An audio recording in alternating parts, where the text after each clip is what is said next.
Okay, I think that is enough time Oh boy, howdy. I am excited. Woo! Welcome, welcome, welcome. Welcome. I need to turn down my thing a little bit. Boy, howdy. I am so excited to be here and to do this stream. And before anybody says anything about the position of my body, it is purposeful. So don't worry, it's okay. A 3/4 view is not going to hurt anybody. It is completely fine. So yeah, I am super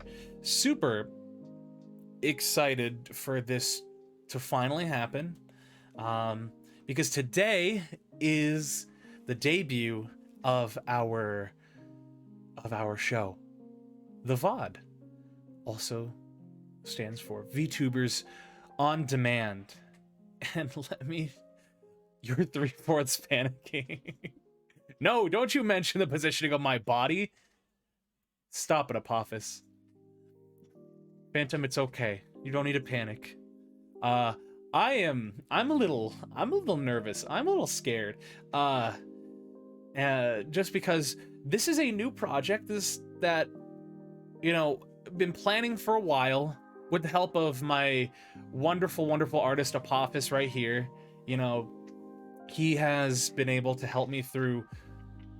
Without him, I could not be where I am, and I could not be on this journey where Apophis has really done all of the art for me. No, you can't say my tagline. I'll say it. I'll say it before you. The VOD, because Shice doesn't. It doesn't. No, it just doesn't have the same ring to it. Because anyway, no. But in all seriousness, though, this is such a wonderful opportunity, and without Apophis, I could not have done this, because he created all of my art. I did my modeling, I did a little bit of the rigging for it, creating some new things, designs, but I couldn't have done it without Apophis. And when we finally actually show the set in a second, I'm just really excited to show it. I'm just so excited. I've been waiting for a long while. Once I actually got to see it finished, it just blew me away, and I love it. And I'd have to say, most of all, I love the desk. You'll see why, because the desk looks so cool. But today we have a very special guest with us. Now, he has been streaming for a little bit of time, and recently, or a couple months ago, he found out and saw a little bit about VTubing. Now, VTubing is a big community. There's so many things involved with it, and there's so many things that go on, and VTubing is a relatively, if we think about the span of Twitch and the internet, VTubing is relatively new. I mean, starting back in 2018 with one of the founders, Kizuna AI, all the way to what we see now, which is Hololive, Niji Sanji. We see all V Shoujo. I mean, heck, V Shoujo just debuted their most recent male talent, which is so interesting to think about, because V Shoujo is, for the longest time, been a female-only agency. And so this kind of thing that's happening today, just, VTubing is always changing. There's new stuff, and like I said, it's relatively new. There's so many things going on where innovation and discovery is always happening. And so for my first guest for the show, found out about VTubing, and considering he was already a streamer beforehand, decided to try a shot at it, and it looks like it's been pretty fun and pretty successful. I mean, at least in my opinion, from what I've seen, all of that, for him. And so, thankfully, he is going to be our first guest on the show. So, without further ado, why don't we go to this set that I'm so happy to show we have our show here. We have our set. Look at it. It's so, I love it so much.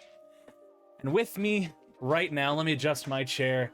With me right now is our very first guest, RUPrime. RUPrime, how are you doing today? I am doing very well, my friend. It's good to be here. That is wonderful. For those watching, how does it sound? And I say that because given my experience, my history with audio, sometimes things get a little bit wonky with the audio. I just want to make sure everything is balanced. You know, I don't want to talk about my debut for quite a long time because of those audio problems. But coincidentally, what's funny is that's funny, Phantom. It's non-scoped. Am I on the right channel? But coincidentally, Oh goodness. coincidentally, RUPrime was there for my debut and helped me because my audio wasn't working, and I started my debut stream without any audio from my microphone. And let me tell you something. That was incredibly embarrassing. But without RUPrime, it would have stayed embarrassing because he was the one that told me my audio wasn't working so I could change and adjust that. And without that, you do what you gotta do in order to help a friend out.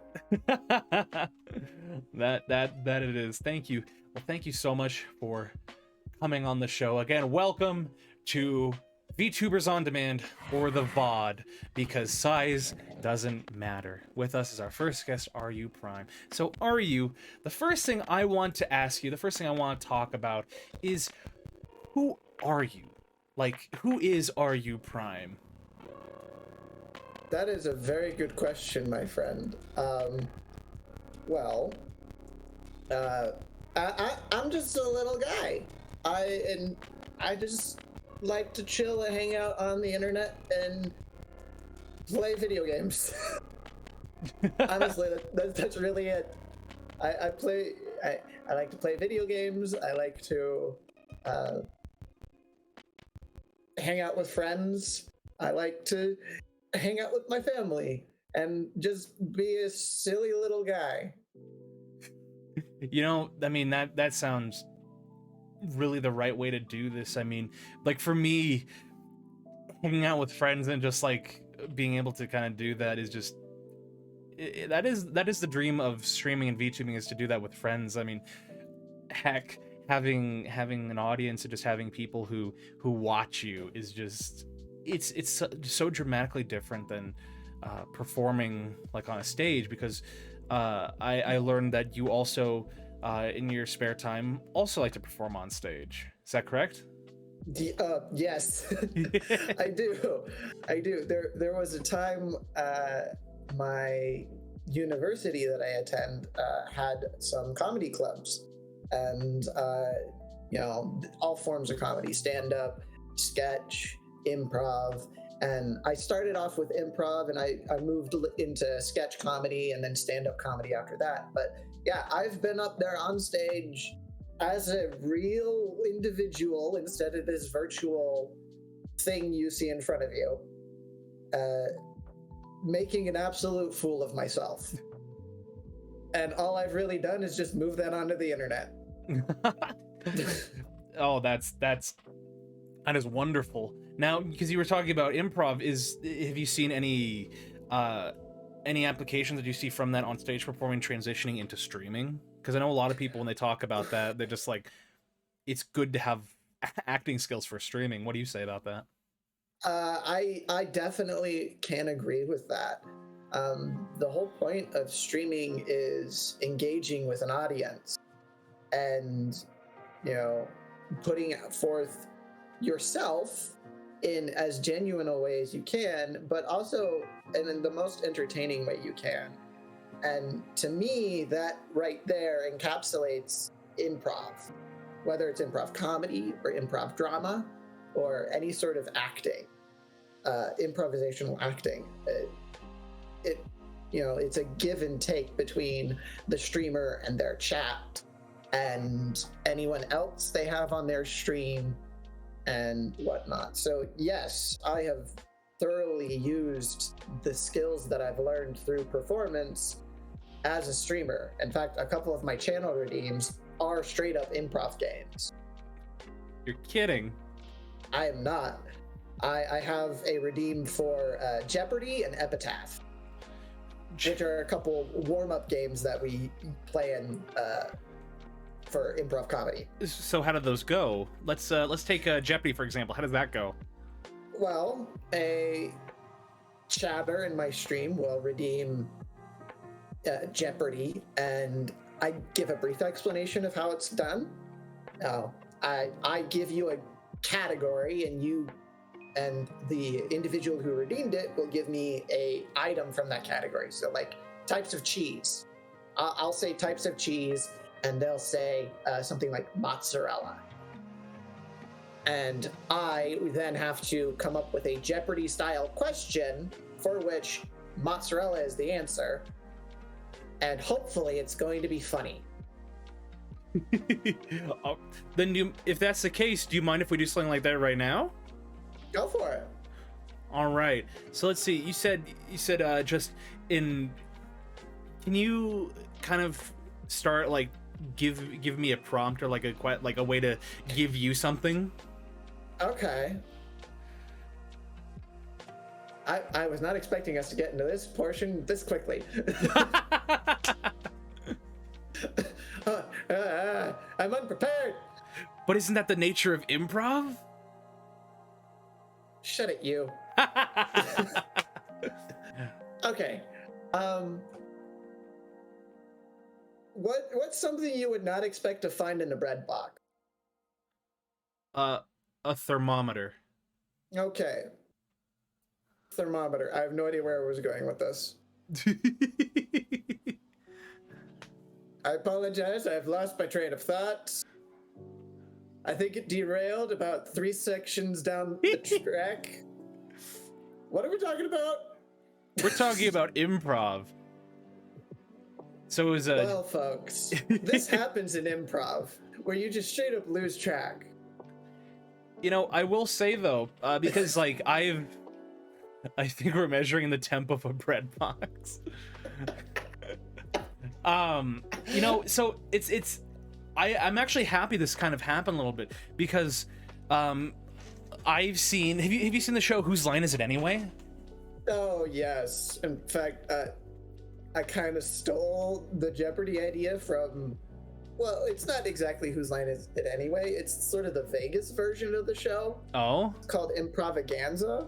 Interesting. Which is, it's a lot of the same cast members from Whose Line Is It Anyway. You got Drew Carey, Colin Mockery, Ryan Stiles, Wayne Brady, and a bunch of other people. Every now and then, Greg Proops will be on there. I forget how to. Greg will be there, but they play Jeopardy almost exactly as how I described it. Oh. Not stole, inspired, exactly, Phantom. Well, because, and the reason why I bring that up is I feel like when it comes to improv, people put such an emphasis on you have to just, boom, boom, boom, boom, go have surgical precision with it. But I feel like it's even more admirable to say, hey, I need a little bit of time. I can't think of this immediately on the spot.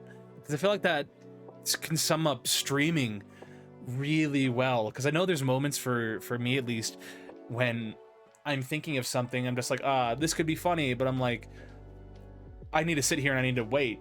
I don't know have you ever had those kinds of moments where you're just like, I can't think right now, even though I'm in front of a camera and I'm in front of people. Yes, I very much have had those moments. I've had moments where I've been falling asleep. Oh goodness.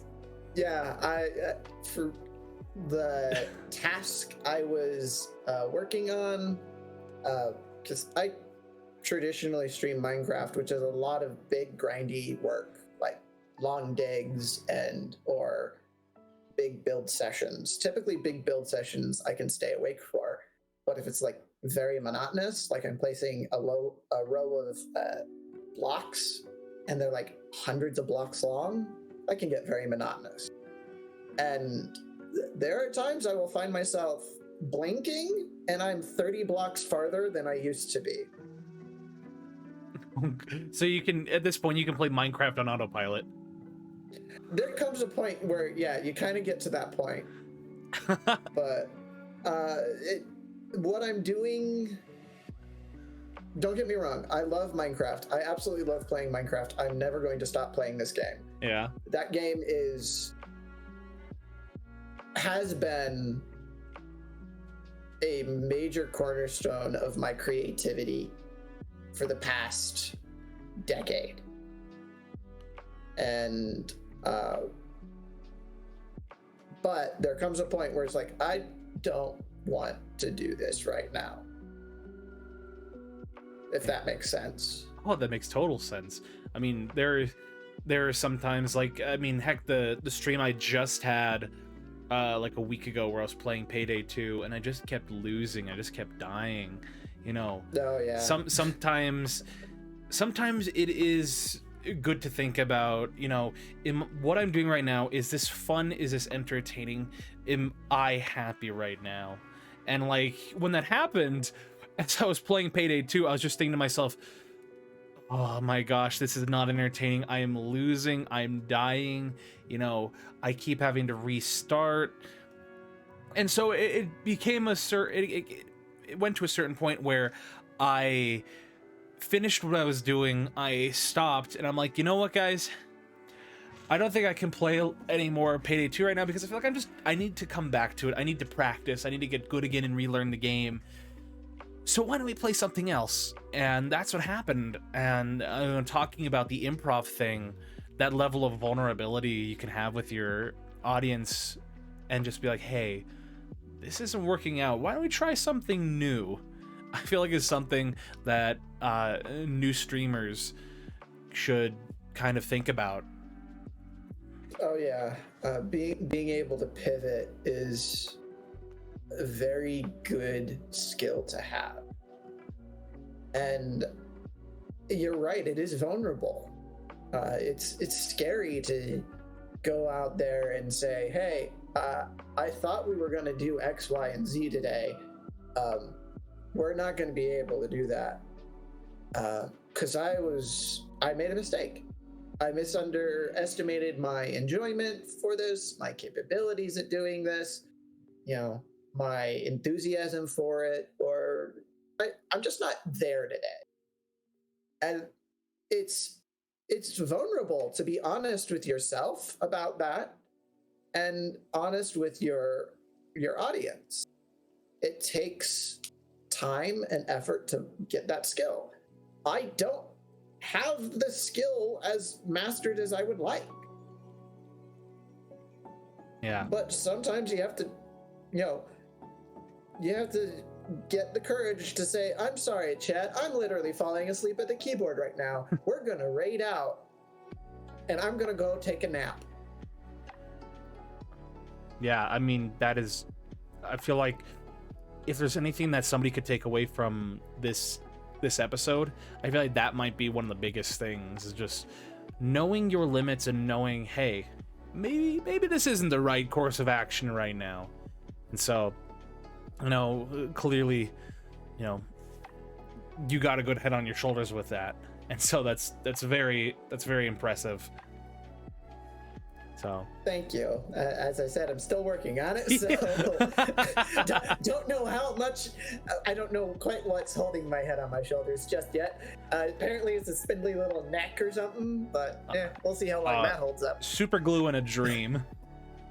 Super glue in a dream, exactly.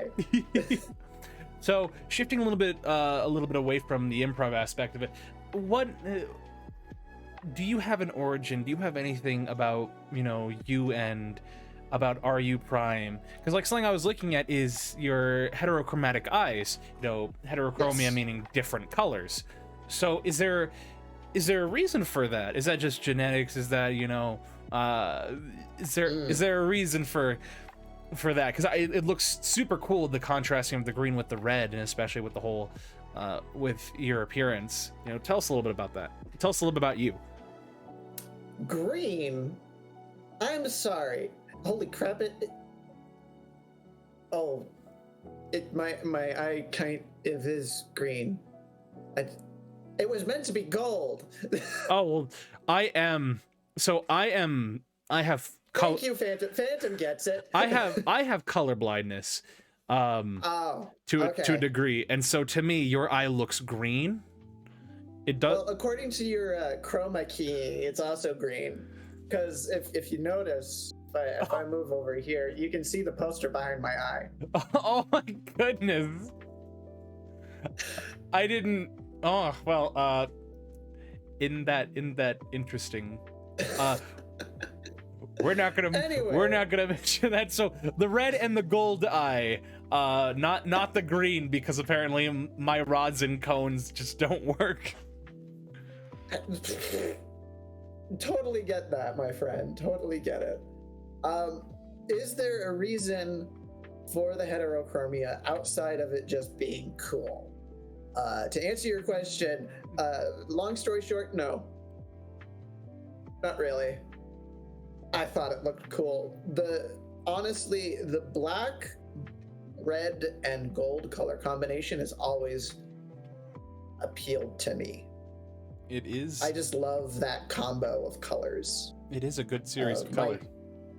My favorite set of D&D dice are that color. Oh, you're a D&D guy. I am a D&D player. Hello, Malgor. Welcome. Pardon me. Continue. Oh, good. Hi. Yes. No, I play Dungeons and Dragons because it's fun and I'm a nerd. I think I played Dungeons and Dragons once or twice. They've only done like 2 campaigns of that, and I thought about maybe doing it again, but it never ends up happening. Following, I guess, the D&D meme of everybody make plans and nobody shows up. I totally get that. I've actually recently been on a bit of an unexpected drought for the campaign I'm running currently. The players, every time with the school that we attend just recently started up again, and so everyone's schedule has shifted dramatically. Ooh. And we're having a hard time finding a time to meet up. Mm-hmm. And those times that we have found to meet up, one of us just wasn't feeling it. Yeah. And it's just 3 of us. So it's a 2-player campaign with myself as the DM. And it's just like, I'd rather my players take care of themselves physically than play a stupid game with dice. That's not to say D&D isn't a stupid game, but it's a game. Yeah. I mean, I know that there are just times when when I've wanted to play D&D, just I've been sick too, and I can't travel. And thankfully, with the beauty of technology, I mean, because when I started to learn and get into D&D, it was during COVID times. Yeah, a lot of people got into D&D via the pandemic. And so, I mean, I think it was Roll20 really helped. Yes. Roll20 really getting into it and just connecting with everybody, doing Discord and just setting all of that up. And I've found that I think one of the best ways to learn D&D, at least in my experience, for somebody who's never played it, into his adult years, is doing one-shots or one-offs, or like what are they, like tavern adventures or something like that, typically they're called one-shots, and the term one-shot comes from the fact that it's an entire campaign that you do in one shot, and by that we just simply mean it's an adventure that you sit down and play over the course of a single session. And the thing about Dungeons and Dragons is you can vary in length. One of my favorite D&D articles of media is Critical Role. Oh, I know them. A lot of people do. Critical Role is the most popular Dungeons and Dragons live play podcast, stream, you name it, out there. Period. Yeah, because I know they have the show The Legend of Vox Machina on Amazon. We're not sponsored, but they're on Amazon. Yes, they are on Amazon, and it's an amazing show. I love it. I got into Critical Role midway. I think they had either just started campaign 2 or later, but I started from the very beginning, and I'm just shy of where they are live. Interesting. But going through watching the Legend of Vox Machina, it was very nostalgic for me, and I saw the appeal in it. But my favorite thing about it is the appeal of the show for even someone who hasn't even seen the first campaign. Oh. They do a very good job of summarizing the key aspects of the campaign. But what I was going to point out by bringing up Critical Role is that entire campaign, that entire media phenomenon that it was, all started from a group of friends who wanted to throw a birthday party for another friend. Huh. And they all just happened to be in the voice acting community. And a lot of they also have had access to Matthew Mercer. I was gonna say they had they had access to Matthew Mercer. Because I feel like having access to Matthew Mercer as a DM would be the equivalent of playing a game, like a pickup game of basketball with Michael Jordan. Yes, definitely. And I want to preface this by saying Matthew Mercer has been playing the game for decades, literal decades. He was playing in the 80s, and he never stopped playing for the most part. So he's really good.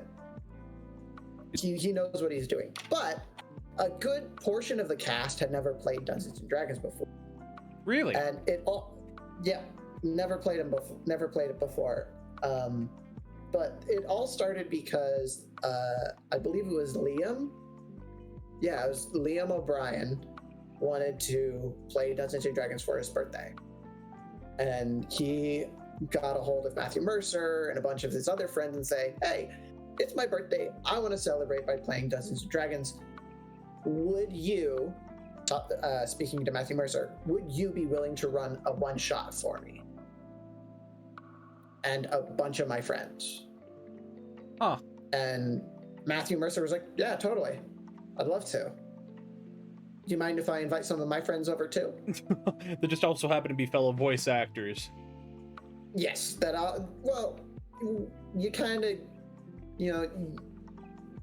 depending on what you do for an occupation, you surround yourself with other people who do that. So it's true. Whether or not all of these people were part of the voice acting community, they were still Matthew Mercer's friend and still Liam O'Brien's friends. Yeah. They have just been in the voice acting community long enough that a lot of their friends are voice actors. That being said, you don't need to be a voice actor to have a good time in a D&D session. Oh, totally not. I have played Dungeons and Dragons with a bunch of non-voice actor friends. Granted, a lot of them are my comedy friends, so they are performers. And I've had an absolute blast. I've also played Dungeons and Dragons with my sibling, and none of them are performers, aside from one. And I've had an absolute blast. Now, playing Dungeons and Dragons with a group of performers is vastly different than playing Dungeons and Dragons with a group of non-performers. They have different goals with Dungeons and Dragons, and that's fine.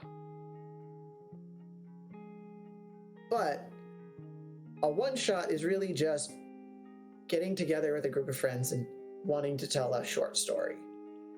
It's essentially an improvised play. So then it's safe to say, because you did mention earlier that you were a DM, considering, you know, like, I imagine when Matt Mercer first started doing, you know, just, I mean, he's been doing it a long time, and he's DM'd a lot, and so it's relatively easy for him to kind of go along and create a story with that, and not to mention, like, as Legend of Vox Machina, Legends of Avantris, and all of that. It's, you know, they have teams of writers, but, like, you know, as somebody who's wanting to DM, what is that like, trying to write that story up as you go? Because it seems like it also incorporates those elements of improv as well that we were talking about earlier. It does, and I want to preface this by saying every dungeon master's or game master, because not all tabletop RPGs are Dungeons and Dragons. Not all game masters run their games the same way. For example, watch an episode of Critical Role and then watch an episode of Dimension 20. Two very good dungeon masters or game masters, depending on what system they're playing. And they're brilliant. You know, Brennan Lee Mulligan is a fantastic game master, along with Abria Iyengar and Matthew Mercer. All three of them have different styles of game mastering, and they all tell stories differently. You'll have the one dungeon master who will sit down and create a lexicon, literally an encyclopedia about this world, and then just essentially set that encyclopedia down on the table and say, comb through it, find what you like in there, and that's your story. And then you'll have a game master who says, all right, here is a bunch of dice. Let's roll them on top of this sheet of paper and then draw outlines around the dice, and I will make the map literally in front of you. Oh. And I am literally making this up as I go. Dang. That's impressive. And it is very impressive. And it leads to two very different styles of play. You have one that's like Lord of the Rings. You know, you have this massive Silmarillion of this very well thought out world where everything meshes together neatly. And then you'll have, you know, something that looks more akin to The Princess Bride. You know, sort of light-hearted fantasy, based loosely in actual history. And then you'll have something that'll look like Bill and Ted's Adventures, where it's just two doofuses who got something extremely powerful and are just going, what town can we mess with today? And the key fact between each of those dungeon masters and those different styles of play is there's a style of play for everyone. There are dungeon masters who want to roll a Tolkien-esque game. This big fantastical world with interconnecting subplots and storylines and what have you. And then there are some who just want to feel like they're sitting down and being brought into a literal storybook like The Princess Bride. And then you'll have those, you know, we call them in the Dungeons and Dragons community either murder hobos or chaos goblins.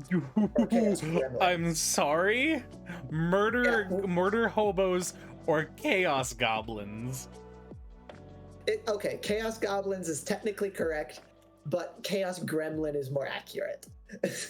Please explain that for me, because from what I can gather, that's just a murder-hungry DM GM who just wants to kill their players.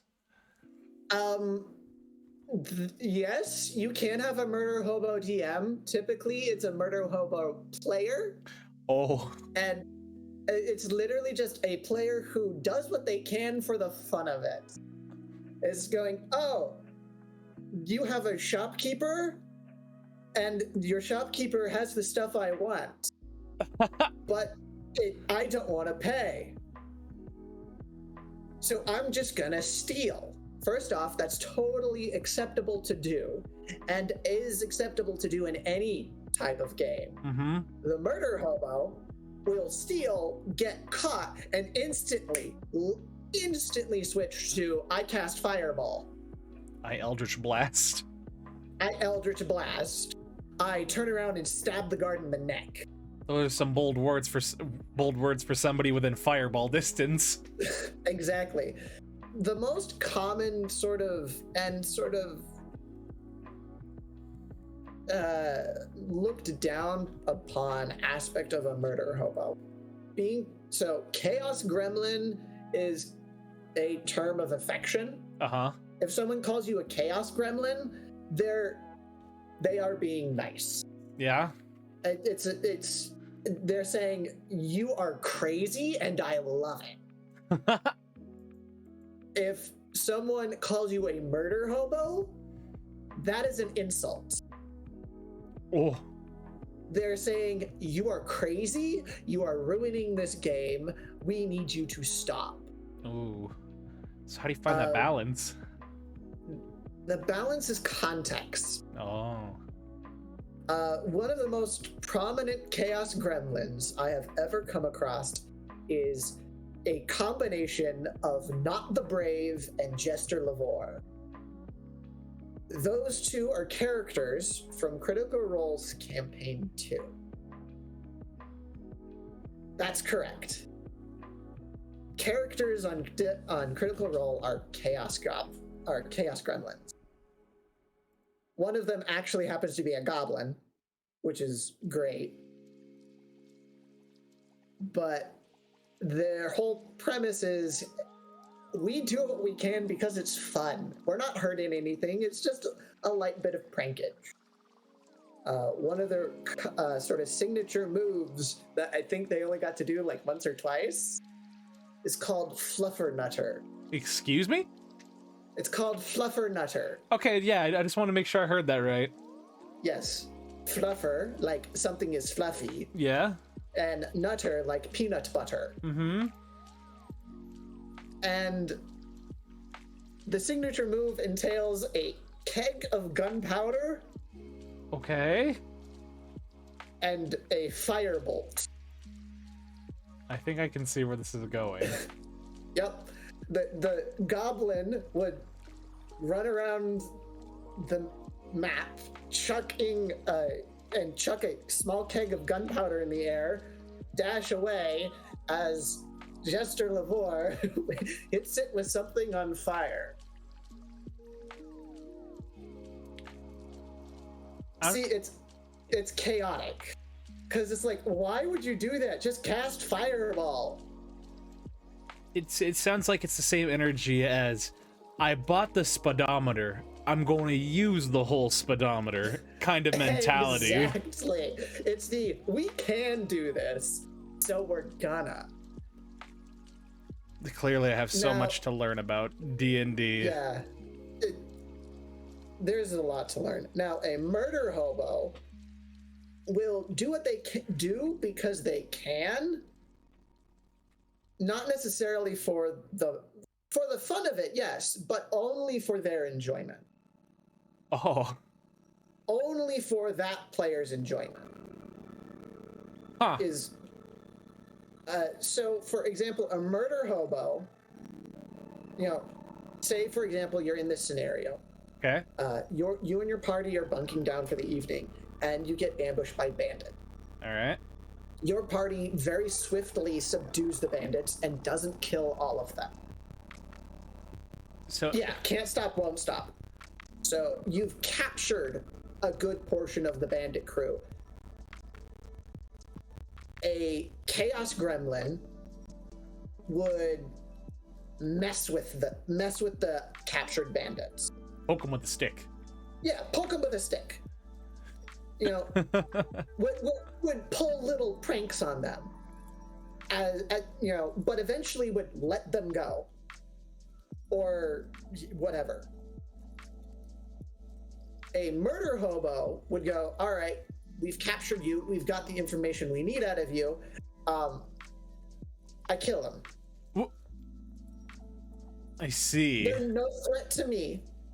They're no threat to anyone.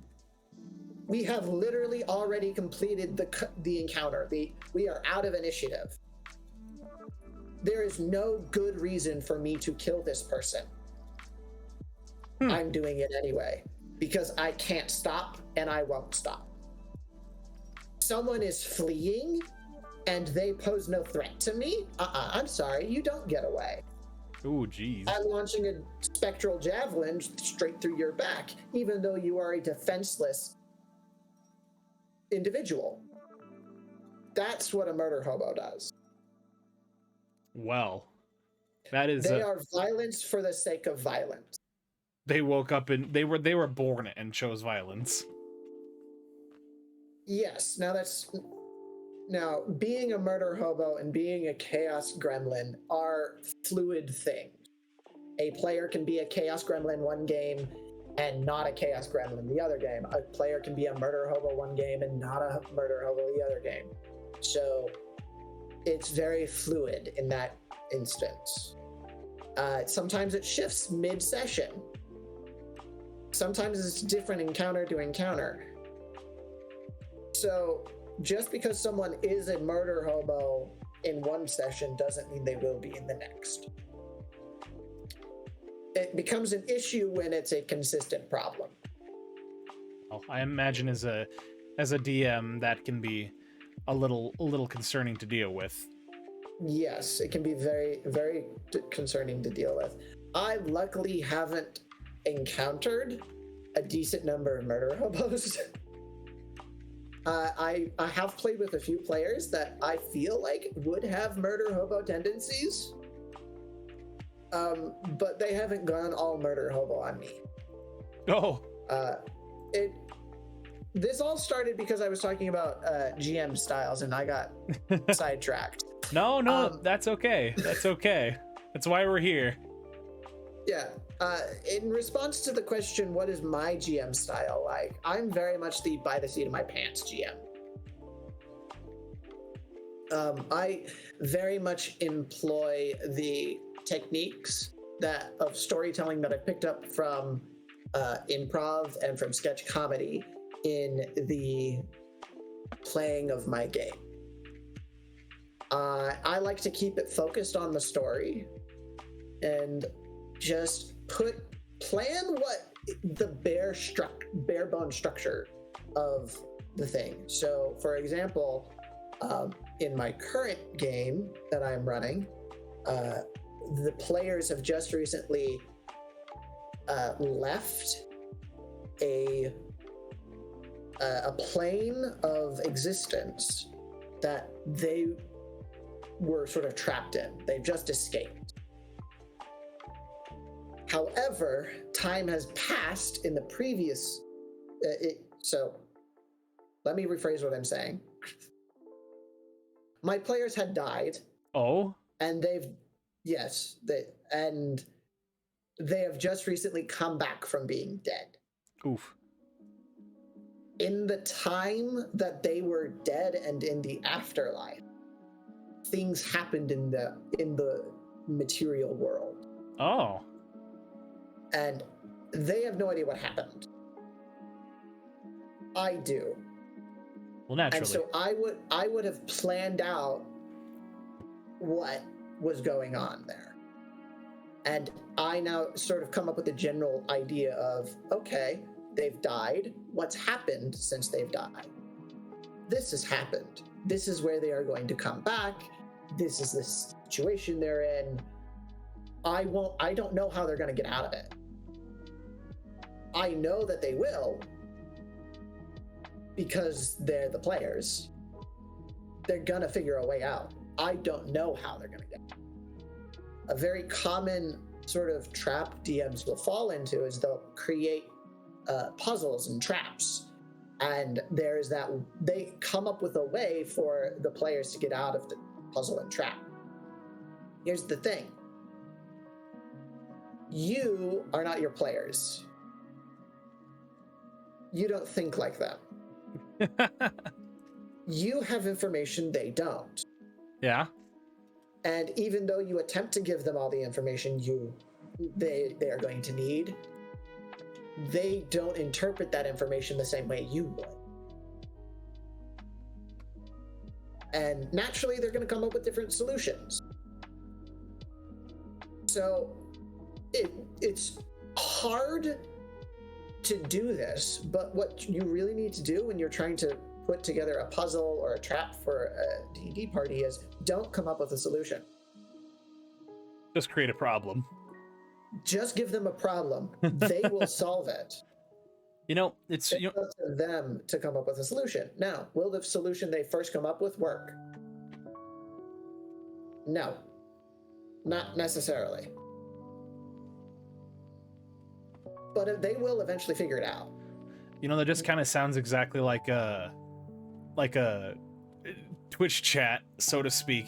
You you never know what's going to happen. You never know what's going to go on. I mean, that's why I love the Twitch chat. It's just because you never expect what goes in their mind.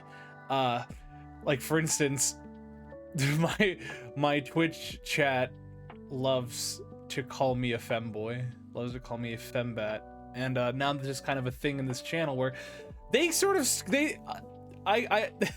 they have created the problem and then they love to solve the problem. And honestly, that is one of the best things I love about doing this. Yeah. But yeah, that is we've talked a little bit about D&D. You know, I could talk about it all day. We talked a lot about D&D. Yeah, we did. Oh my goodness. I didn't expect it to us to talk about that for so long, but that is okay. That is so much fun. But why don't we transition? This is what happens. This is what happens when you pique someone's special interests. Well, I mean, apparently there's somebody who likes to watch my streams, and not gonna name names, but apparently if you talk about Terraria, apparently they like talking about Terraria. Oh. You know who you are. You know who you are. Gotta love 2D Minecraft. That'll trigger him. So, oh my goodness. But so I have another question to kind of shift topics a little bit. I'm not feeding him. I'm just saying. If Terraria is mentioned, they'll show up. If you build the field, they'll come. So, like I said, they knew who they are. I mean, if they appear just from the mention of Terraria, I can't stop it.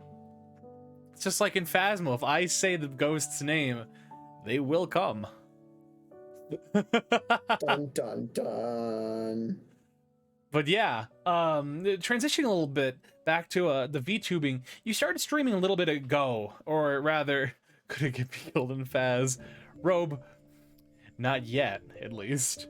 But so are you started, or you were streaming before VTubing, but you're pretty recent to VTubing. Now, what was that transition like, going from streaming before to VTubing now? That is a very good question. I started streaming a little over a year and a half ago. But actually approaching 2 years, so now that I think about it. Yeah.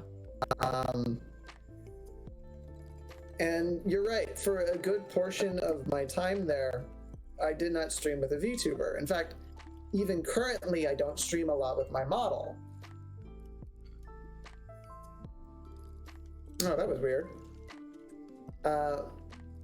Anyway, I don't stream with my model, and that's not by choice. I mean, it is by choice, but it's not by choice. I stream a lot of Minecraft. In fact, I almost exclusively stream Minecraft.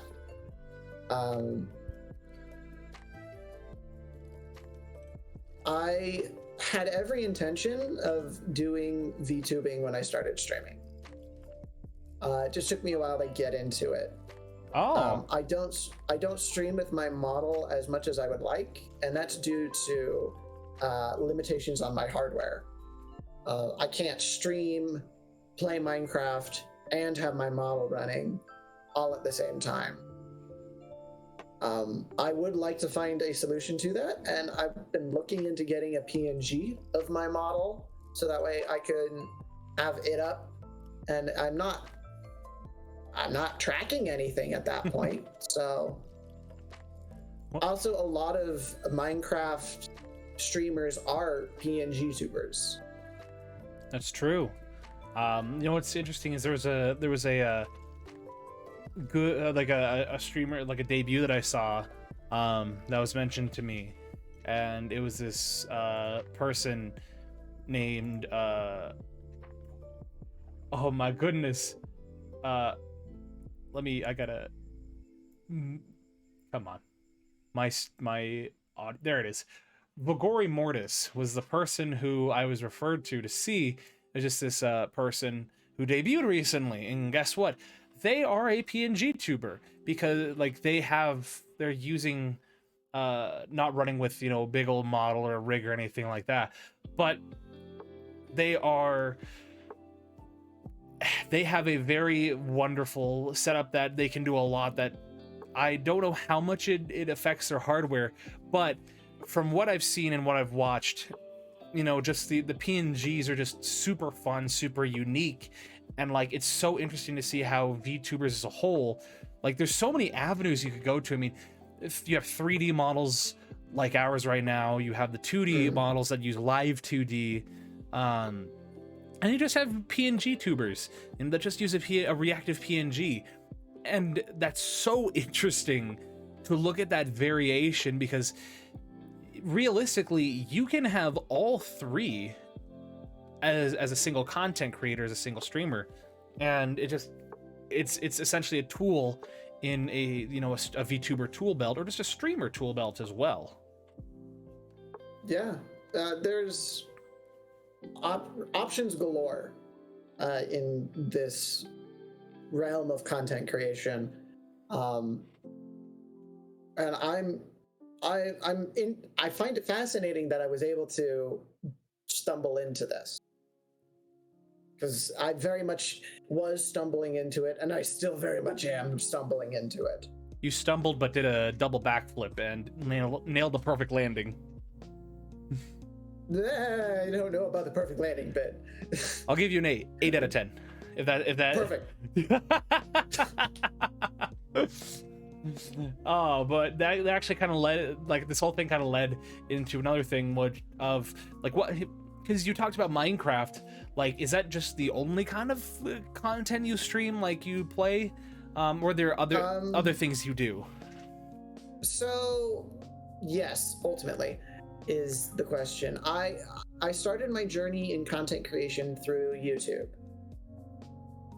My dad, when I was growing up and when I was in middle school, started up a YouTube channel for Minecraft, and I watched a lot of his videos. I watched a lot of all of the other big Minecraft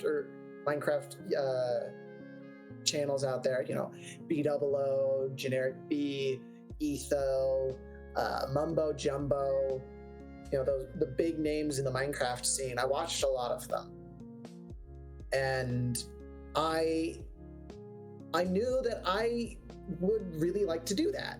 And so come the pandemic, I was like, you know what, I'm gonna give it a shot. And so I recorded my first YouTube video and I put it up, and then I did nothing with it for a year. And I've only recently, in the past couple of years, started getting back into YouTube content creation of robot vampire for a little bit. Honestly, accurate. Legitimately accurate. Well, sometimes, because we are talking through, because it just helps me the easiest. We are talking through Discord, so, you know, sometimes Discord runs a little funky in the audio department, but it is what it is. Yeah, it is what it is. But Anyway, you're a robot vampire. That it is. That it is. As I was saying, Discord is infamous for going robotic. Thank you, Malcolm. Minecraft has been a huge creative outlet for me, even long before creating content. And it's been the main source of my content that I've been putting out there. YouTube, Twitch has almost exclusively been Minecraft. Last year, during October, I started streaming Amnesia for Halloween. And so I streamed that through the month of October and a bit into November because I wanted to finish it. But since then, it's almost been exclusively Minecraft. I have been looking into branching out a little bit. I just haven't found the right thing. You know, and that's completely fair. There was I don't know where I saw it, but I think I was also having a discussion with somebody where some people feel the need to, when they start streaming, they want to become a variety streamer where they want to play a bunch of different things, you know, like technically by the definition for me, I'd be considered a quote-unquote variety streamer because I'm just playing a bunch of different games. You know, now I'm doing this show and I'm not sticking on one thing, but people feel compelled to really try and experiment and do everything and make that their entire brand. And, you know, sometimes it's okay to just sit in one category and one thing and just do it, because like Minecraft, that's a pretty good pocket of people to stream and do all that stuff with. I mean, honestly, I've just been playing so much Phasmophobia. If I just stream Phasmophobia, I'd be happy with that, or Team Fortress 2, because it's just it's a comfort. Those two are comfort games to me at this point. They're just fun for me to stream. But I feel like there is no problem in, like, if you just sit in, like, for your case, Minecraft. I feel like people put a little too much pressure on themselves to try and branch out. Does that make sense? Yeah, and to be completely honest, there is credit in being able to branch out. You're able to find more people that way and diversify your content. However, there's also something to be said of sticking within a niche, because you get that really strong sense of community from those few people you have found. You get that consistency. I know that if I'm going to pop into one of my fellow Minecraft streamers' streams, I know what to expect. You know, I've got a couple streamers that I have been following, and I've actually become really good friends with. Oh. In fact, I wouldn't necessarily call them streamers, I would call them friends. Oh. But we met through Twitch. And I know that when I pop into one of their streams, I know exactly what I'm going to get because I've been following them for almost my entire Twitch career. And honestly, almost their entire Twitch career as well. I keep forgetting that they've started probably not more than a year before me. Yeah. And they like me kind of stick in that same niche of playing Minecraft. There's one of my friends, they call themselves a primarily Minecraft streamer, but they do play a bit of variety from that time to time. So they've been branching out. It's like Minecraft one day and No Man's Sky the next, and then another variety stream throughout the week, which is really nice. But it's nice to know that there's a place I can. It's nice to have that foundation. Oh, that. Where I know what to expect. Yeah. I know that if I pop into one of their streams, I'm going to be met with a very good friend of mine who is very kind and very welcoming. And all they are doing is just having fun playing a game that they enjoy. And odds are they're playing a game that we enjoy. Honestly, that's just making me think of, the reason why I started that I wanted to do this talk show is just like, I feel like that's one of the benefits of having smaller audiences, a smaller following. Because like, while it'd be wonderful to have a following like Gargora or like Iron Mouse or all of these Niji Sanji tubers, Vshoujo, or these bigger independent ones, like Girl DM or Shoto or whomever. It really is nice when you're a smaller size, and it's pretty subjective to try and figure out how small, what defines small, because it's like, is that like 1,000 followers? Is it 5,000 followers? Is it 30 followers?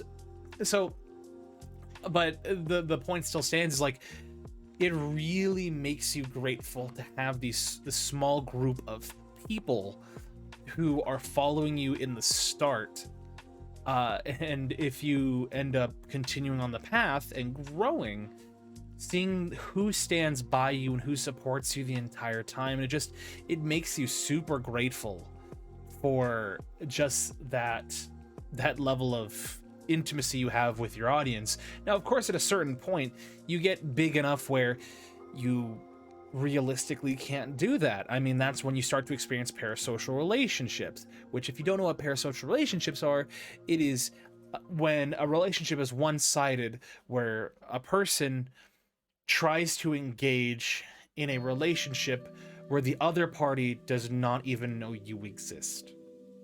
And that's been seen. Yeah. It's been seen a lot with a lot of like corporate VTubers, and then large independent VTubers, and just even content creators in general.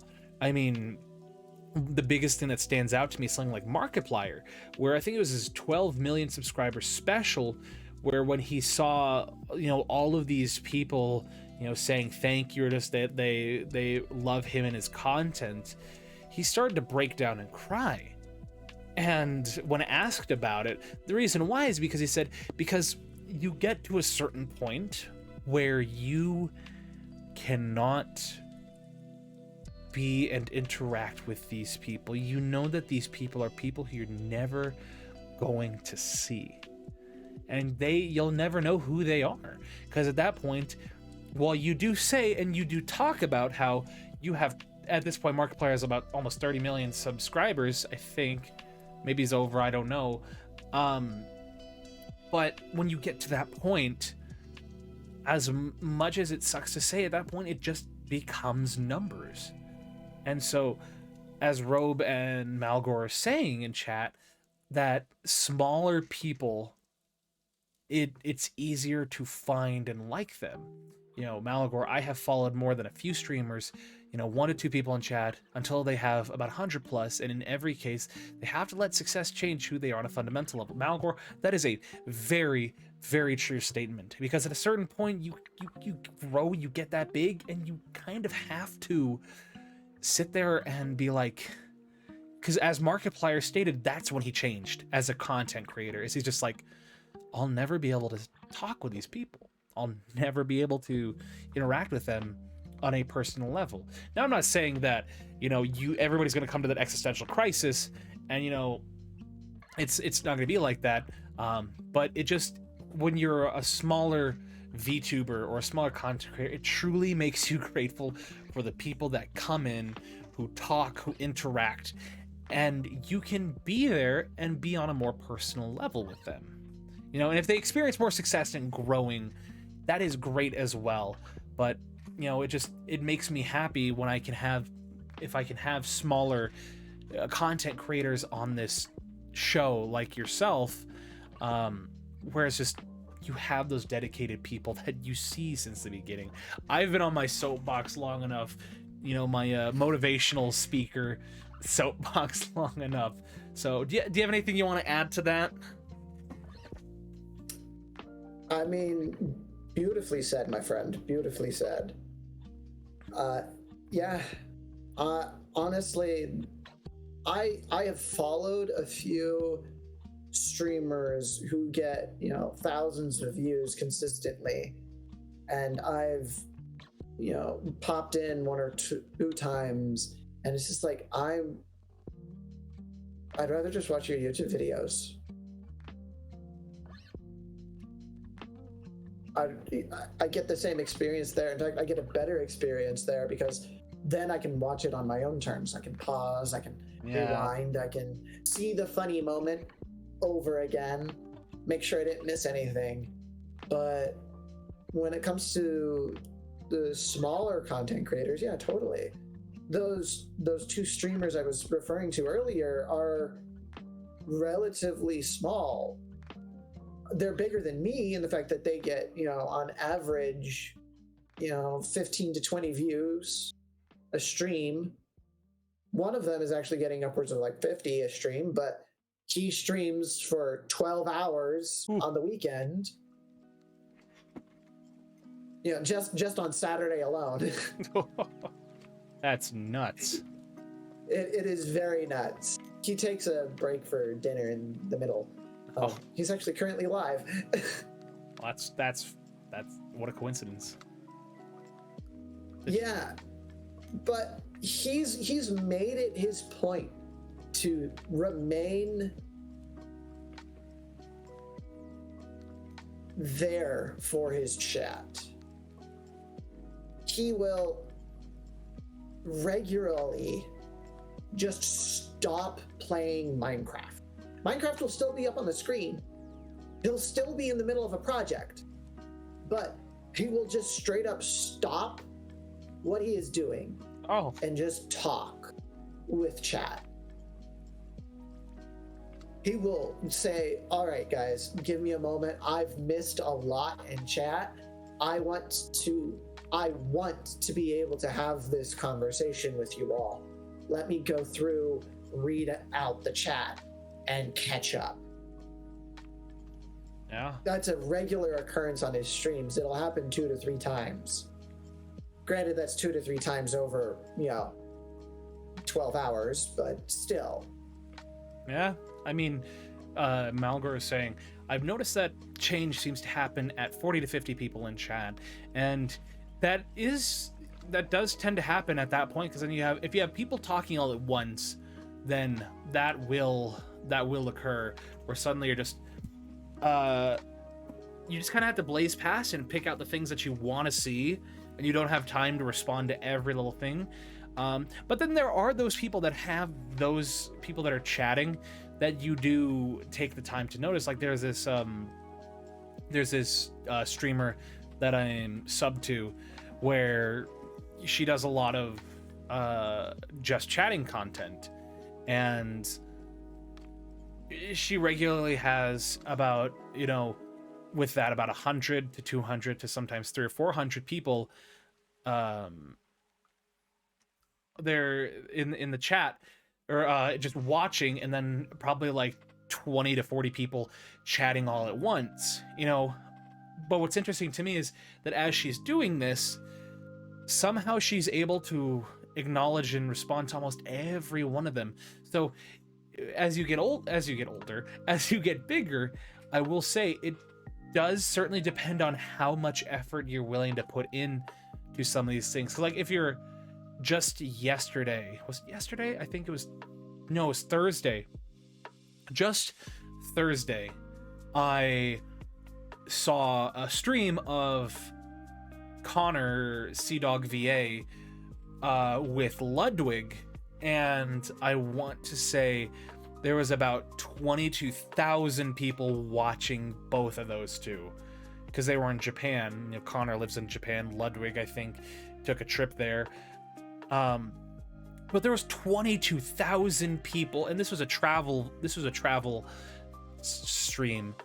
But just imagine that 22,000 people watching you live, all commenting, you know, and then trying to manage that all at once. I mean, while it is sad that you can't interact with that, at a certain point, the chat has to realize, oh man, there's so many people here supporting that I'm just kind of here to watch this. So, yeah, it is an interesting flow that you witness in real time with people. Yeah, the wall of sound is real, and Malgor makes a very good question. Yeah, I was gonna bring that up. Your mods at that point, at any point for that reason, and in that case, your mods are what keep you going. I can't tell you the number of times my streamer friends mods, which they're not my friends' mods are my friends as well, just through the community that I've been able to join as a part of them. There's a lot of cross-pollination in the Minecraft community. As content creators, you know, a lot of Minecraft content creators, viewers are Minecraft content creators themselves. And so that we will often mod for each other. And it's really nice. But as such, I get to hang out with a lot of my friends in multiple different streams. Because, you know, I'll be in one person's stream one moment, and I'll see another one of my friends goes live, and I'm like, oh, I'll open a tab for them and I'll just lurk. By the way, lurkers, thank you. I was gonna say, thank you. Lurkers are, I mean, pardon me, lurkers tend to be some of the best things about streaming, because, you know, while we talk about those who chat, you know, that's wonderful, but sometimes those who just kind of sit there and silently support are just as important, if not, you know, more important, because you just, that presence of being there, it's you know, why I say you matter, you exist. It's just that you being there is a positive effect, is a positive influence. It very much is. Lurkers make Twitch work. But a chat sniper. What is a chat sniper? Am I too old? I don't even know what chat sniper is.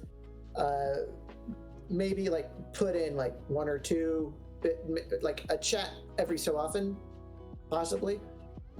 Regardless, as I was saying, I'll pop a lurk up for another streaming friend of mine, and I'll glance over at their chat, and I'll notice, oh hey, this other fellow chatter in the first stream I was watching is now lurking in the other stream as well.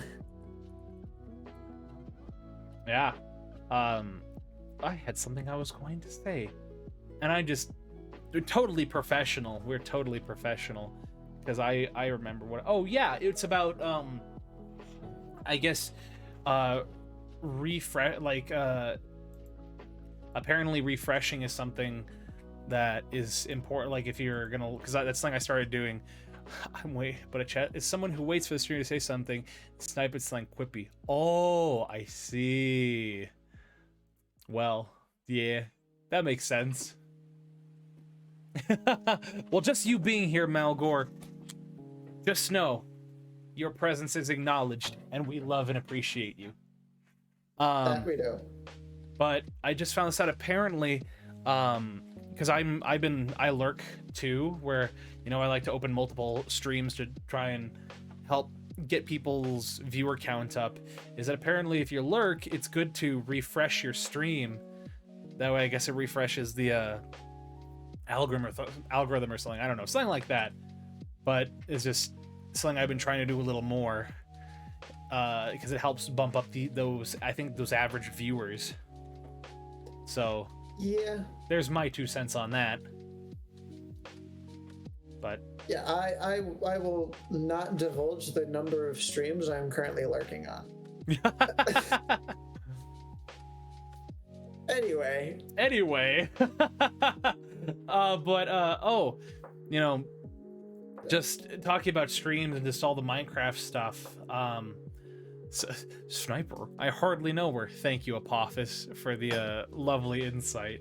But yeah, so I've been following you for a little bit, and it seems that you tend to envelop yourself in these big projects that span multiple streams. I mean, heck, the most recent one I saw was you creating a fully functioning Minesweeper game in Minecraft, which is just incredible to think about. I mean, it just reminds me of the people that make Doom, that put Doom on anything. Like, there's a subreddit on Reddit that just like is devoted to trying to run Doom on anything and everything. I think the dumbest one I saw was somebody put Doom on a pregnancy test, an electronic pregnancy test. I don't know how. Oh my goodness, yes! I don't know how. It doesn't make any sense. But I don't know how they would interact with it, but I can see how and why. But my question to you is, what pushes you to make these big Minecraft projects? Because like I said, Minecraft is your main game. That is your definitive game. Yes. Do you have to pee on it to shoot? No! I don't... Why? Oh, what is that thought process? No! Okay. But that is a very good question, though. Malgor is asking the real questions here. That is a very good question. I do not know the answer to it, and I don't want to know the answer to it. Actually, I will. Although I want to know the answer to it. I don't need sleep. I need answers. But yeah, so, you know, what pushes you to make these big projects? The screw you motivation. Excuse me? It's I literally just thought of the term for it, but it's the if you say I can't, I will. Oh, you can't tell me what to do. Sort of motivation. It's kind of. It's the can't stop, won't stop. Yeah, kind of can't stop, won't stop. It's the. I growing up playing Minecraft, I fell in love with the redstone mechanics and the possibilities that it provided the game. And I grew up seeing all of these massive redstone contraptions, like massive calculators, computers, you know, mini games, elevators, and all of that. And I'm like, I like that. I think I would be able to do that. I just don't know how redstone works. And then my dad put up his Redstone 101 series. And he taught me redstone through that. And I think very much like my dad in that regard. And so his way of explaining redstone made total sense to me. So, and go ahead. I just once I figured that out, and once Mojang introduced creative to the world of Minecraft, I was hooked. I booted up a creative world and I started building the redstone contraptions of my dreams. I started out small. I couldn't figure out how to do this. I couldn't figure out how to do the intricate logic and figure out these logic gates on my own, not to start off with. But I found, a schematic for a basic adder, which is the base component for a calculator. I found a schematic for that to be built in Redstone, and so I built it. And then I built another one right next to it. And another one, and another one, and another one. And eventually I had an adder that could add like 8 digits of binary. Boolean math. Yeah, Boolean math is fun. But I figured out how to make a calculator off of that. And I realized, wait a minute, this adder thing that I just built, that right there is a calculator. The only difference is the button panel and the display. The display is in pure binary, and the button panel is just levers. And all it can do is add. But that right there, just this adder was the basis for a calculator. I then went, okay, I want to build a screen for my calculator. And so I built a screen. I figured out how to do that. I'm like, sweet, I can do that. How do I make a button panel? And so I looked it up. How do I make a button panel for the calculator in Minecraft? And I figured out how to do that. And eventually I'm like, sweet, but all this does is add. How do I make this subtract? How do I make this multiply? And most importantly, how do I make it divide? And then I figured out how to do that. So isn't oh, go ahead again. I want to make it perfectly clear. I am severely abridging 15 years of my life.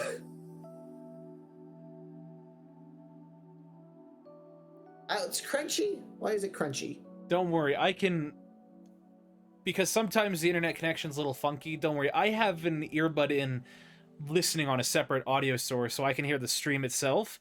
So I can hear that as well. But now it sounds like it cleared up again. Funky. Anyway. But long story short, I started off building big redstone projects, and that was pure fun. It was a puzzle. I'm a huge puzzler. I love puzzles, and it was a giant puzzle for me to solve and figure out. I'm like, okay, so this is how someone else did this. Awesome. I'm going to replicate that and then modify it to suit my needs. And in so doing, I've figured out how to work with redstone. See, something I've always thought was interesting was, is it true that redstone is so advanced? Like they made redstone so properly designed that it essentially works a little better and I think more efficient than real circuitry. Like you can build fully functioning like just circuits in Minecraft that you could in the real world that we have right now. Yes. So Minecraft Redstone is a phenomenon that is known as Turing complete. Turing, like Alan Turing, his name? Exactly. Yes, Alan Turing is commonly known as the grandfather of modern day computer science. Professor Turing proposed the existence of a theoretical machine. It's the perfect computer. Okay? This machine does two to three things, and those things only. It reads symbols on a tape of instructions and executes a function based on the symbols it reads.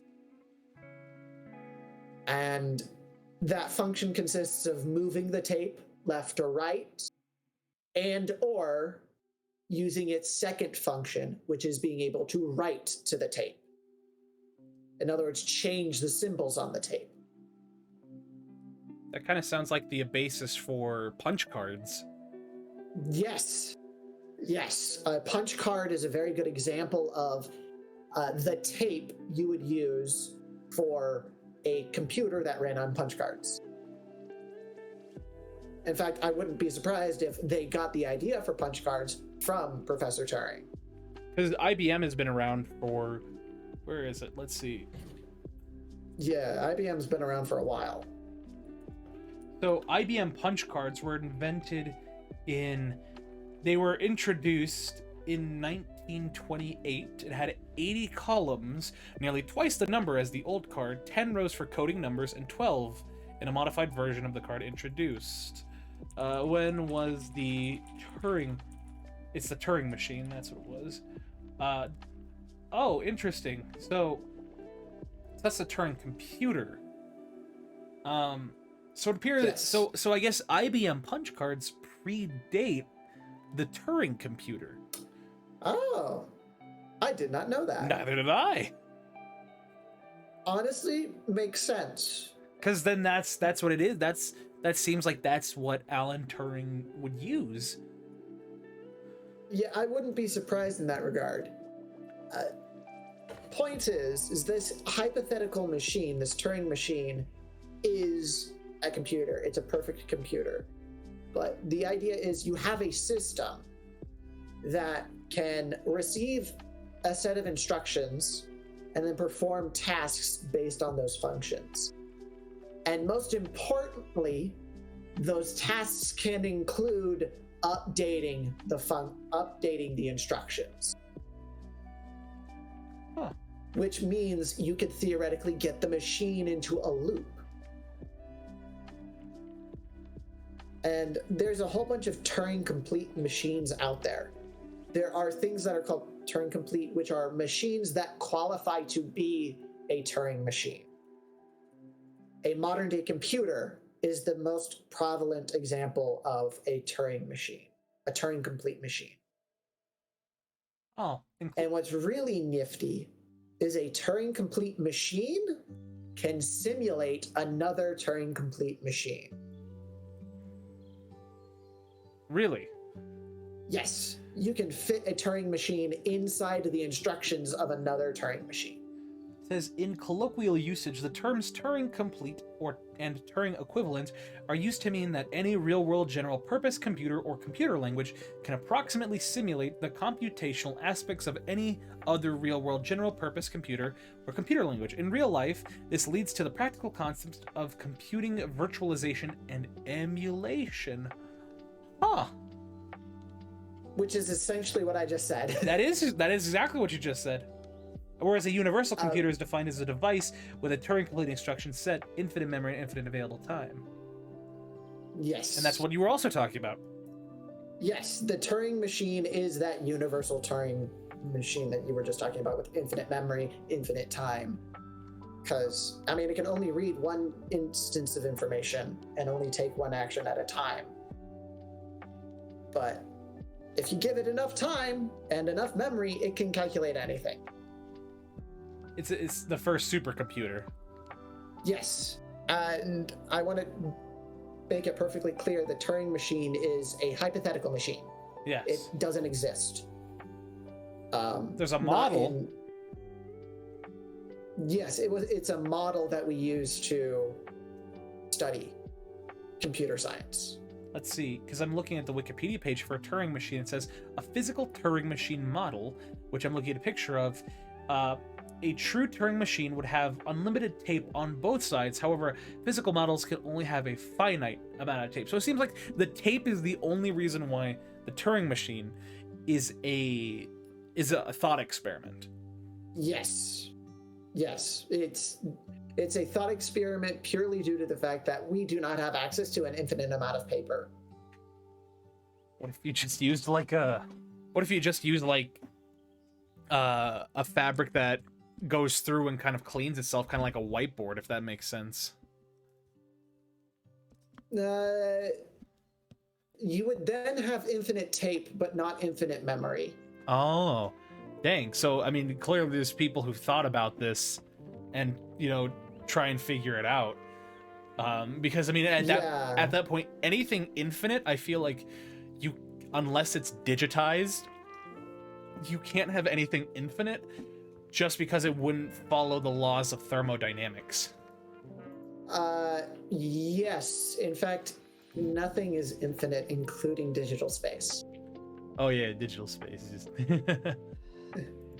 Digital space is limited to how many terabytes there are on your hard drive, or how many bytes or bits there are on your hard drive, or in your processor, I should say. Now you're getting the old Greek argument of practical infinity versus actual infinity. Yes, yes. There are things that are straight up infinite, but there comes a point where it's just not practical to assume infinite. It's like an infinite money glitch, but it actually works. Yes. What's really funny is there's the opposite version of that too, where something isn't infinite, but there's so much of it, you might as well just assume it is. What, like sand? Yes. Sand is actually a very good example for it.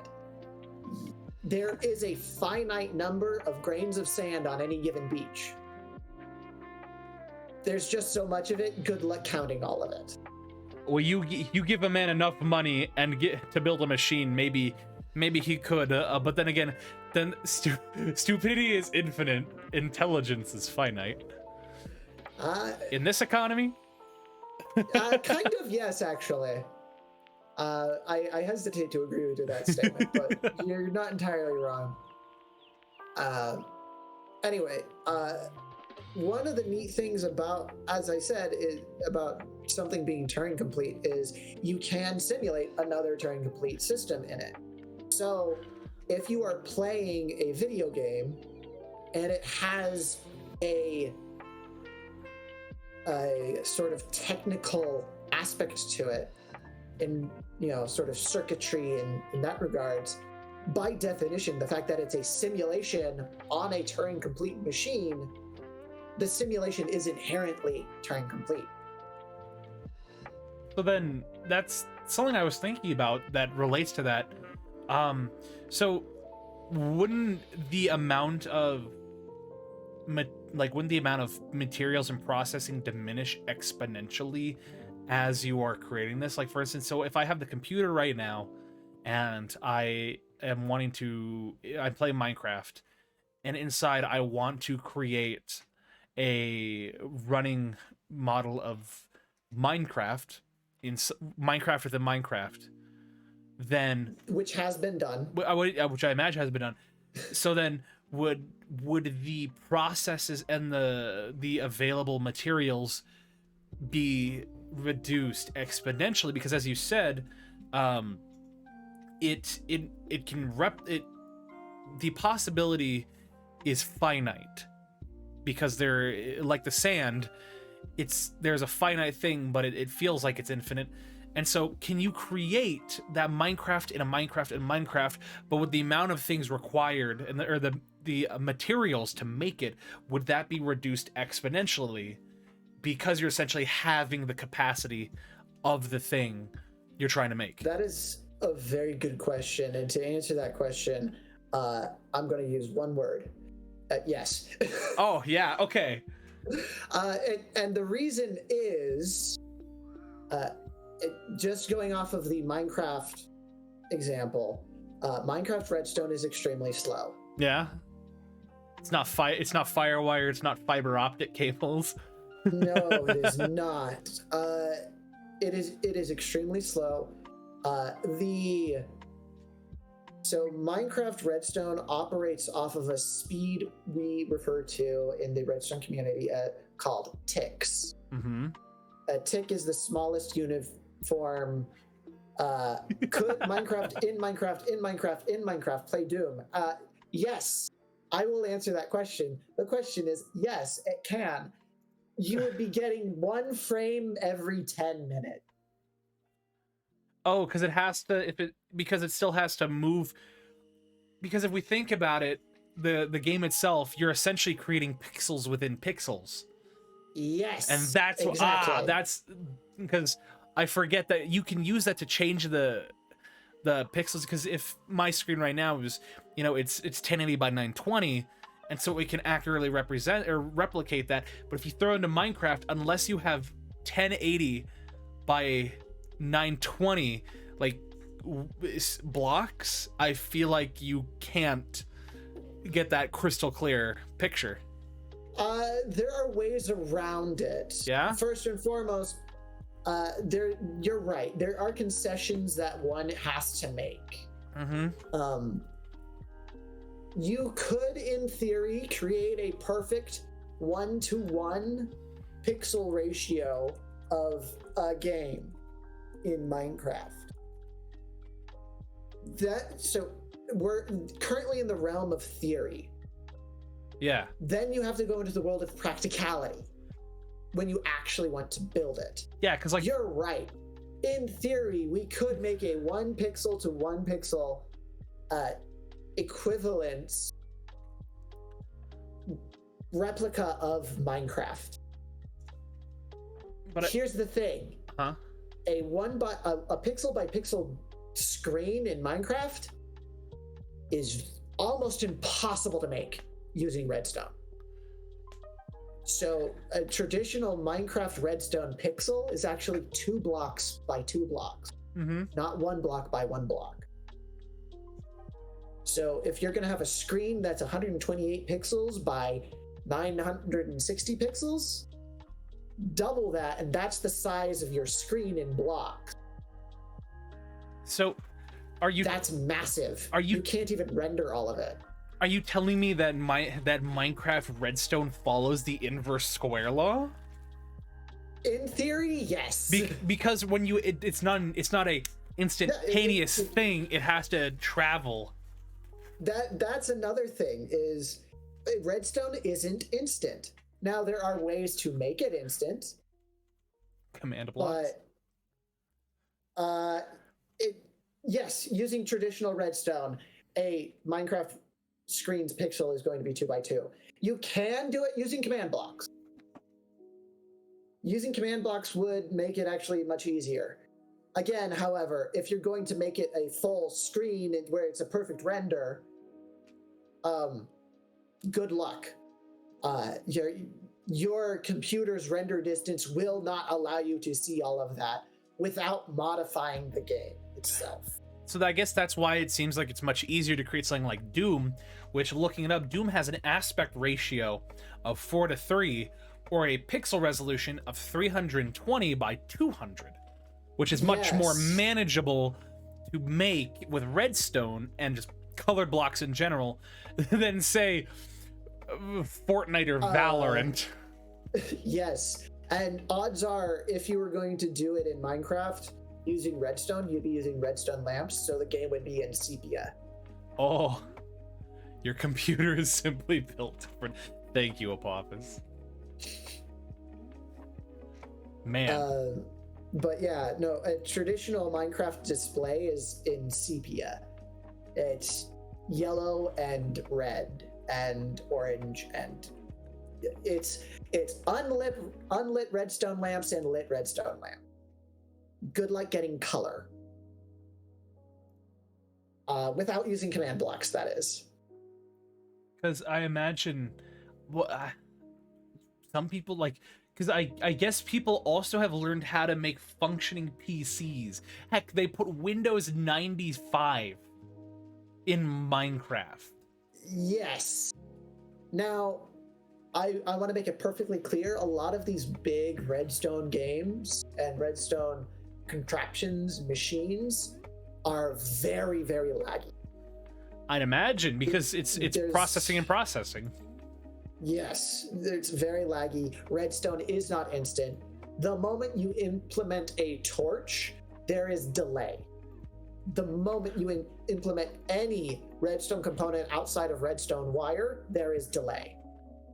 So what it sounds like is it feels like there is it's an element of daisy chaining, essentially. And for those who don't know what daisy chaining is, that's when you take one, like in the terms of electrical engineering, it's when you take one source that runs, like, say, through a cable, and you plug that into another transportative thing that essentially, instead of it going from one output or one input to an output, you're essentially taking it from an input to another. And so think of it like this: imagine a 6 foot long or a 1 foot long cable. That's 12 inches. That's 12 inches imperial. You have a 1 foot long cable. Now, a normal, sensible, sane setup would be just use one cable. I see. Pardon me. Did you hit something? Yes, I did. Sorry. It's okay. The amount of times I hit my mic. I moved my leg and bumped my desk. Sorry. No, you can't go that far off the couch. You're gonna fall. I'm back. But yeah, so with daisy chaining, imagine you have that 1 foot long cable. Now, you can have the sensible thing is to take that 1 foot long cable, plug it from where, like, say like a microphone. A microphone would be a very good example. Say you plug from the microphone straight into an audio interface. 1 foot long, it only goes through one source. Now, if you daisy chain it, you essentially could take 3 4 foot long cables and plug one into the mic, then plug that 4-inch one into another 4-inch one, take that 4-inch one, put it into another 4-inch one, and then run that one into the audio interface.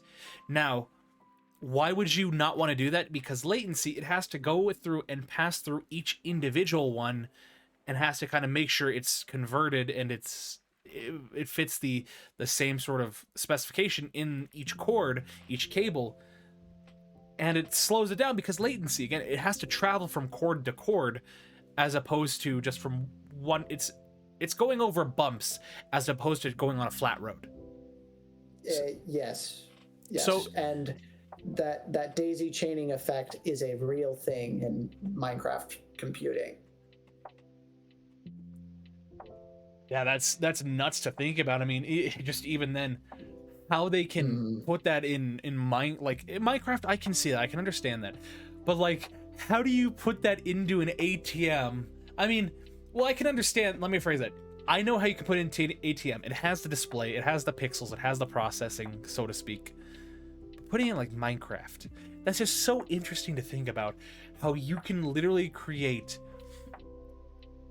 these kinds of virtual things. It's like a virtual machine. A virtual machine is a virtual computer inside of a computer. Which is that's exactly it. Yeah. Skulk sensors. What is that? What is this? What is this? So for context, I am so much of a Minecraft boomer that has not played anything recent. The last time I really played Minecraft was the update where they added fireworks. Oh dear. Let me see when that was. But so explain what are skulk sensors? What is that? Okay. Skulk sensors. So a skulk sensor is a type of item in the game that was introduced in the 1.18 update. Okay. Nope, 1.19. I rescind that because it got recently updated in 120. Anyway, it was either 18 or 19. Either way, a skulk sensor is an item that can detect vibrations in the world of Minecraft. It originates in a biome called the Deep Dark, which is deep underground, and it is part of a skulk family. There's different types of skulk blocks. There is the skulk block itself. There's skulk veins, which are like its tendrils. Think of the skulk like a fungus or an infection in the world, and it's trying to spread, and it lives in the deep dark, underground. And the skulk has catalysts, which allow it to spread. Okay. And it has sensors, which detect the movement of the world around it. It's how it sees the world. It sees the world through sound and vibrations. So if you were to jump near a skulk sensor, you would set it off. If you were to move near a skulk sensor, you would set it off. it would detect this. It would detect when you eat. It would detect when you drink. It would detect when you get hurt. It would detect when you break a block. And it doesn't care where you are. As long as you're within a certain radius of the skulk sensor, it will activate. That sounds like it adds a Skulk's my favorite biome enemy type. Oh, wait, so are those the or is that the like? Because when I played Minecraft recently, I walked into a cave and I saw this like purple looking stuff, and then a thing that just like has like a weird mouth looking thing. Is that what that is? That is exactly what it is. Yeah, its skulk is like this weird blue-green that's dark block with sparkles. That is terrifying. Oh, it is very terrifying. So that big mob that you saw with the weird mouth is called a warden. They appear, they guard the skulk. Now, Minecraft's lore is very loose. Minecraft has made its mark in the world as being you decide. The player gets to decide the lore. So what the skulk is and what the wardens do is up for interpretation. Some people say the skulk is a fungus and it's just growing. Some people say it's an infection from another dimension. It's up to the player to decide what the skulk does. It's up to the player to decide what the warden is capable of and what it's doing. But there is another skulk block called the skulk screecher. Okay. Which listens to the skulk sensors. If a skulk sensor within a certain radius of a skulk shrieker is activated, it'll screech. It'll send out this loud screech, and it's really high-pitched, really shrill, and it's really scary. Oh. It will, and if you set off enough of them, it will summon a warden. Essentially, what the skulk is saying is there's something here. It is a threat. We have to deal with it. Activate our warden. The warden will literally crawl out of the ground and sniff you out. Oh. Your goal is to either run as fast as you can or hide. Shut up and hide. Dang, so I guess one of these days I got to go back and actually check that out a little more. So I'll bring this up. I'll talk about this for just a second, and then we'll kind of transition to the ending parts of this show. But do you know, so what is the difference between, and I guess a quick thing, what is the difference between Java and Bedrock? Because I'm forgetting the difference. Because that is a very good question that we do not have time to answer. So, because I didn't play Minecraft on the PC. I grew up playing it on the Xbox 360. Okay, you would have played Bedrock Edition then. So, because I guess now they call it Legacy Console Edition. Hey, bro, no version shaming. Java's better. I agree, but no version shaming. Minecraft is a game for everyone, and you play it the way you want to play it. There are people who absolutely love the version of Bedrock, and they are more than welcome to play that. So let's see. I personally play Java. So for anybody who wants to know, the last time I really played Minecraft was Title Update 19 of Xbox 360 edition, which was released. I have no idea what that means. That is Java Update 1.6.1. It was based on that one. So you ready for this? You ready for this date? You ready for this date? That update came out December 18th, 2014. Oh my goodness. So It's been 9 years. So can you imagine my surprise, my shock when I buy Minecraft for my PC because I got my PC beginning of this year, and I want to say about 2 or 3 months ago, I was finally convinced to buy Minecraft for my PC. Old femboy confirmed.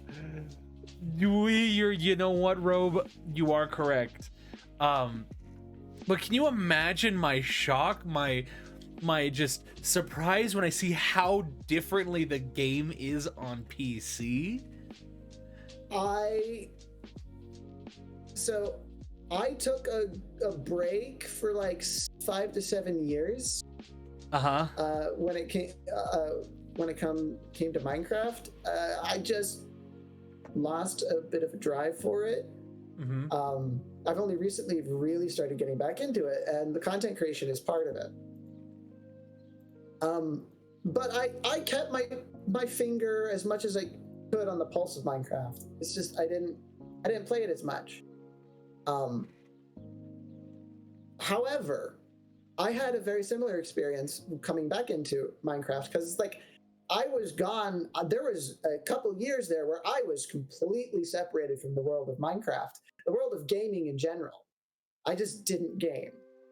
And I come back, and all of a sudden I'm like, wait, how do you have a green bed?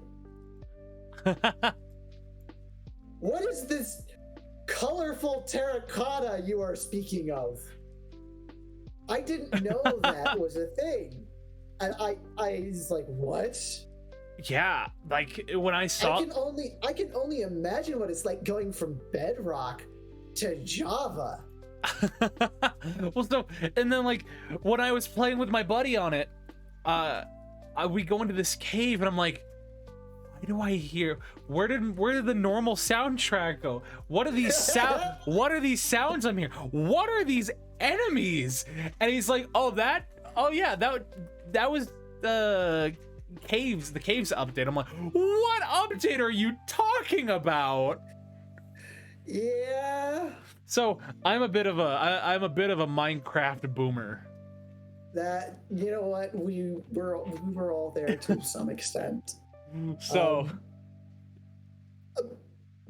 anyway, to answer your question about the differences between Java and Bedrock, for the most part, they're fairly similar.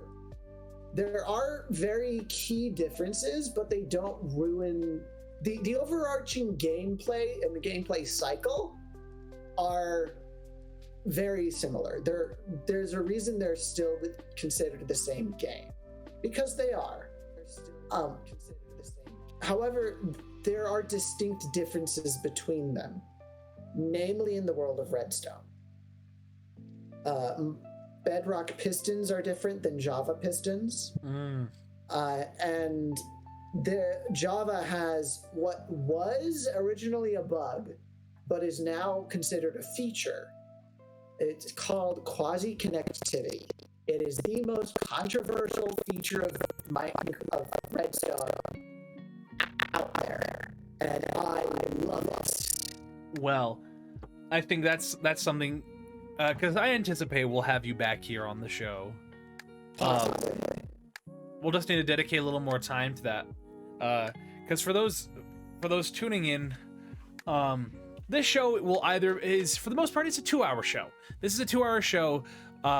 If I end up having 2 guests on one day, but just for today, a nice simple debut. We're just having a nice 2-hour stream with Aryu here. Now, Aryu, firstly, this has been a wonderful conversation. It's been a wonderful show. We've had a lot to talk about. It's been so much fun, from VTubing, starting streaming, to your experiences in Minecraft, and because of your dad and learning all that, to talking about D&D, and then all the way to electrical engineering in the realm of a video game in Minecraft is just incredibly, like, this conversation has been so diverse. The last thing I guess I want to ask you is there anything we should know about you that we may have missed? You know, like, do you have any plans for streaming? Like, any big projects coming up that we should know about, that we should mark our calendars for?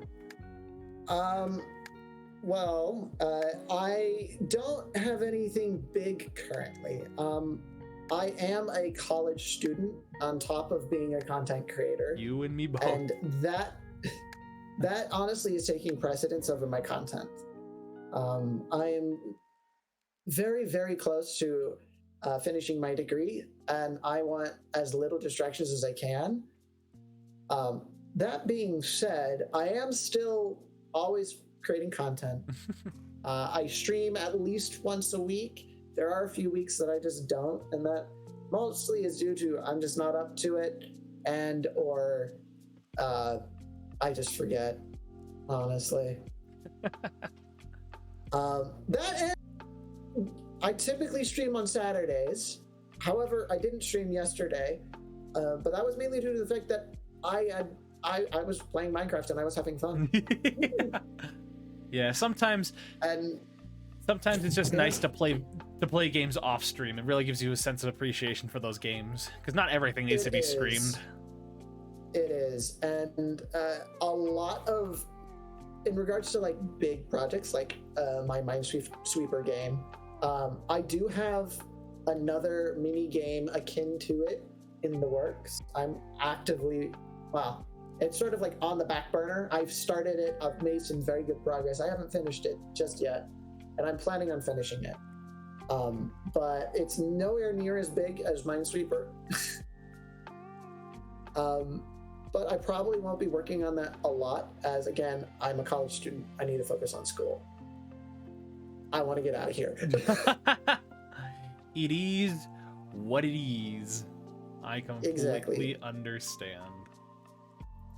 But this past week, I was just recently invited into a modded Minecraft server, and I've been playing on that, and I've been having an absolute blast there. It's honestly the distraction I want but don't need. If that made any sense. Yes. It made a lot of sense. Yeah. I typically stream, if I'm streaming during the week, it'll be either Monday or Tuesday in the evenings, somewhere around like 5 or 6 Mountain time, Mountain Standard, Mountain Daylight time, or I'm streaming Saturday afternoons. Wow. Again, these are all Mountain times because I live in the Mountain time zone. Well, we'll be sure to put all of your contact info. I will be sure to do that, because we do have it. If you're not part of it, there is an official Discord for the show, which I can. I wonder if I should link that in the chat. I wonder if that would be safe. A lot of streamers post Discord links in their chat. So typically they'll have it linked to a command. They'll just type !Discord. Is that a thing? Oh yeah, I have one. Look, it just goes to show how savvy I am with this. Hey, I've been doing this for how long? It's and a you've been what? doing it for how long? It's a, how do I do that? Well, unless you have the command hooked up, typing !Discord won't work. Oh.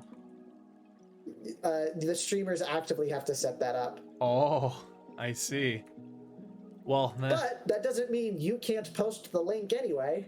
Well, there's the link to the Discord. I encourage everyone to join, because guess what? 2 things. That's where we'll get notifications. That's where you get notifications. That's where you'll join. That's where you'll have, fun talking with other people, past guests on the show. Not only that, you'll get updates of anything relating to this show. Because that is, for the most part, that Discord is dedicated to this show. So it's not this is a me Discord. This is the VOD Discord. So that I just happen to be a part of.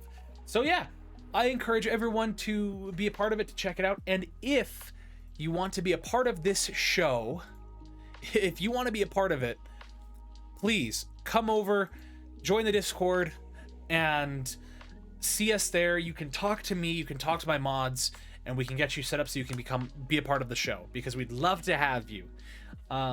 Thank you so much, RUPrime. I appreciate you coming on. Hopefully you had fun with this debut show. I've had an awful lot of time. An awful lot of fun. I can't English today, which is ironic considering it's my native language. Honestly, you and me both. So, but like I said, it's also ironic considering I English for somewhat of a living. Don't we all? But yeah, thank you so much for coming on the show, and I look forward to next week. So what I'm going to do is I'm going to move this over to my ending screen. So thank you so much, RU. We will see you back on the show in the future. Thank you for having me. Goodbye. Goodbye.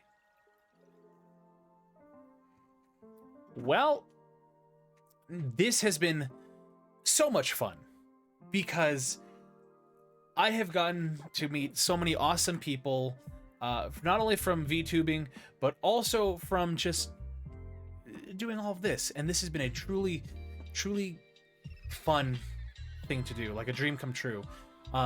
Actually, I could probably watch this. Wait, is it this one? There we go. Now I face you. Now I can see. But such a wonderful start to. Oh look, it's RUPrime. Look at that.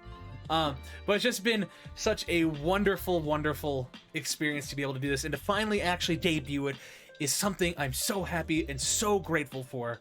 But we have 2 guests lined up for next week on Saturday and hopefully Sunday. So let me make sure I see their names.